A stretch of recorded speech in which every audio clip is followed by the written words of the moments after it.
Assalamualaikum warahmatullahi wabarakatuh. Perkenalkan, nama saya Ilham Jayadi Prasetyo. Saya guru dari SD Negeri Bulu 1 Purwokerto.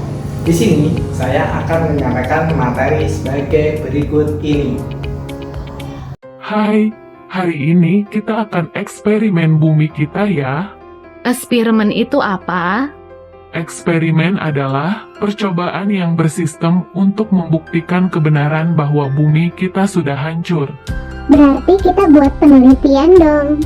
Ayo kita mulai.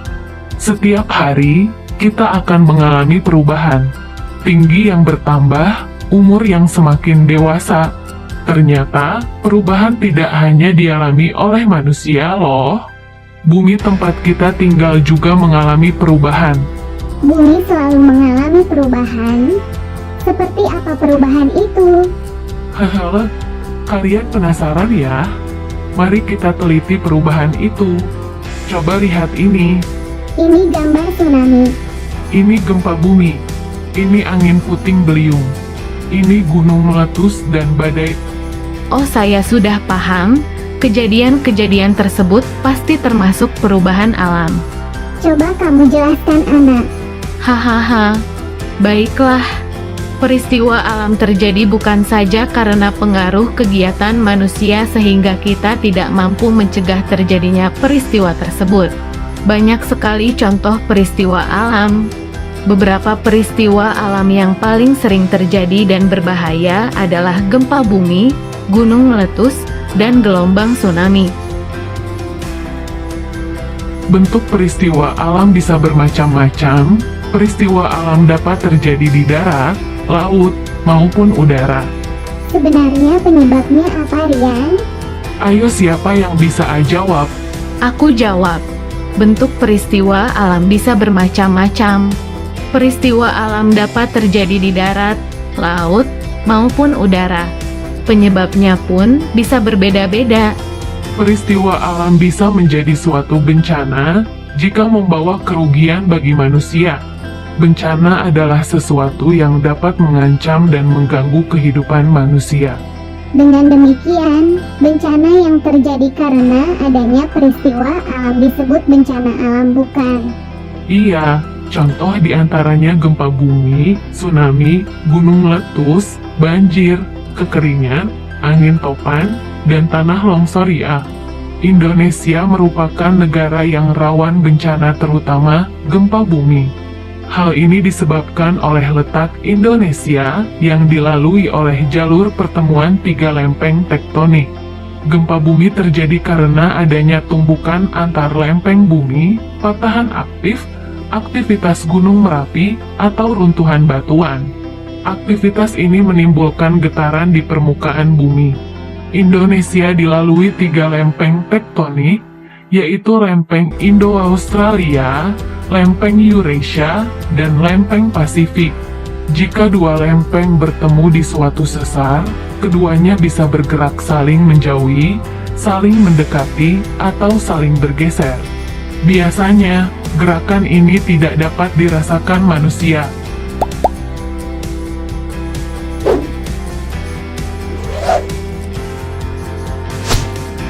Berarti gempa bumi terjadi karena bertemunya dua lempengan bumi ya? Gempa bumi juga bisa diakibatkan oleh aktivitas gunung api. Saat gunung api melakukan aktivitas vulkanik yaitu erupsi, gunung api akan mengeluarkan awan panas, hujan abu, lava, gas beracun, dan banjir lahar. Adakah dampak lain dari gempa bumi? Ini loh dampaknya, tsunami bisa saja terjadi. Nah, apakah kita bisa mencegah agar tsunami, gempa bumi, dan bencana lainnya tidak menimpa kita? Tidak bisa lah, itu kan kehendak Tuhan. Kita hanya berusaha menyelamatkan diri semampu kita. Perubahan di lingkungan bisa terjadi dengan cepat atau perlahan-lahan. Perubahan dengan cepat mengakibatkan perubahan lingkungan yang dapat dilihat dengan segera. Misalnya, perubahan lingkungan karena bencana, seperti gempa, gunung meletus, atau tanah longsor. Berbeda dengan perubahan lingkungan yang perlahan yang efeknya dapat terlihat dalam jangka waktu yang lebih lama. Perubahan lingkungan secara perlahan bisa disebabkan oleh aktivitas manusia. Benar sekali, kita tidak bisa mencegah ketika bencana datang, tetapi kita bisa berikhtiar agar kita bisa selamat. Salah satu contoh mudah adalah kita menjaga bumi kita agar tetap hijau dan lestari dan perbiasakan membuang sampah pada tempatnya.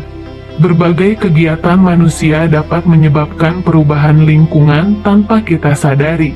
Kegiatan manusia tersebut didasari oleh kebutuhan untuk tetap hidup. Misalnya, manusia membutuhkan kayu untuk membangun rumah sehingga menebang pohon di hutan.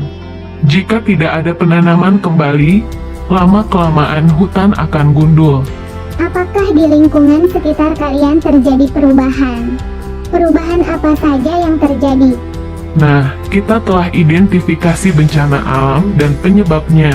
Sekarang kita akan memprediksi dampak permasalahan lingkungan terhadap kondisi sosial, kemasyarakatan, dan ekonomi. Wah, seru nih. Coba lihat ini. Wah, ini perilaku yang tidak boleh ditiru. Ini bukan tempatnya. Jangan ikut ini. Nah, inilah yang benar.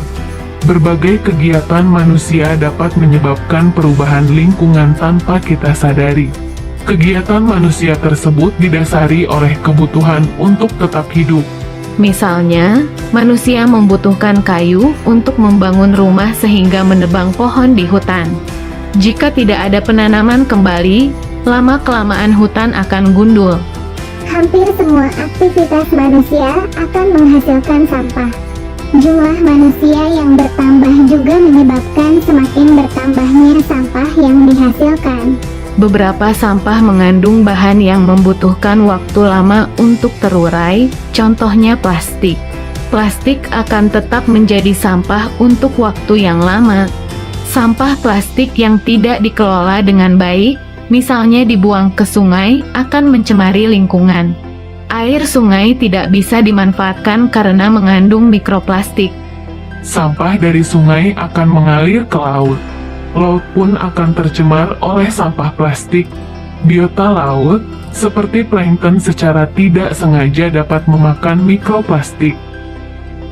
Plankton akan dimakan ikan dan ikan tersebut dimakan oleh manusia.